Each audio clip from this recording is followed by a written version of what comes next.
September నెలలో దసరా రేస్కు రాబోతున్న జై లవకుశపై ఈ సినిమాను కొనుక్కున్న బయ్యర్లకే కాకుండా జూనియర్ అభిమానులకు కూడా భారీ అంచనాలున్నాయి. ఇప్పటికే ఈ మూవీ టీజర్ రికార్డులను చూసి సంబరపడుతున్న జూనియర్ అభిమానులకు ఈ సినిమాకు సంబంధించి ఒక నెగటివ్ సెంటిమెంట్ భయపెడుతున్నట్లు టాక్. నిన్న ఈ మధ్య ఈ సినిమాకు సంబంధించి లీక్ అయిన వర్కింగ్ స్టిల్స్లో ఎన్టీఆర్ సమసమాజ్ పార్టీ అనే రాజకీయ పార్టీ కోసం పనిచేసే నాయకుడిగా కనిపించనున్నాడని అర్థమైపోయింది.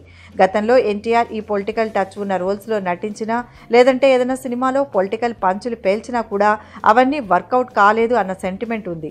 పూర్తి స్థాయి పాలిటిక్స్తో వచ్చిన నాగా, కాస్త పొలిటికల్ పంచులు పేల్చిన దమ్ము, రామయ్య వస్తావయ్య సినిమాలన్నీ దారుణమైన ఫ్లాపులుగా మారాయి. అసలు ఎన్టీఆర్ పాలిటిక్స్ టచ్ చేస్తే చాలు ఆ సినిమా ఫ్లాప్ అవుతుంది అన్న భయంకరమైన సెంటిమెంట్ ఉంది.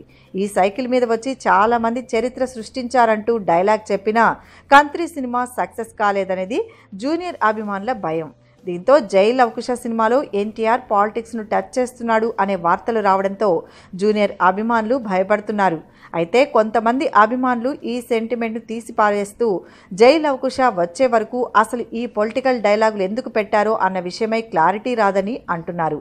అయితే బయటకు వస్తున్న ఈ సెంటిమెంట్ వార్తలకు జై లవకుశను భారీ మొత్తాలు కొనుక్కున్న బయ్యర్లు మాత్రం తెగ కంగారు పడుతున్నట్లు talk. Thanks for watching. For more interesting updates, don't forget to subscribe Filmy Looks.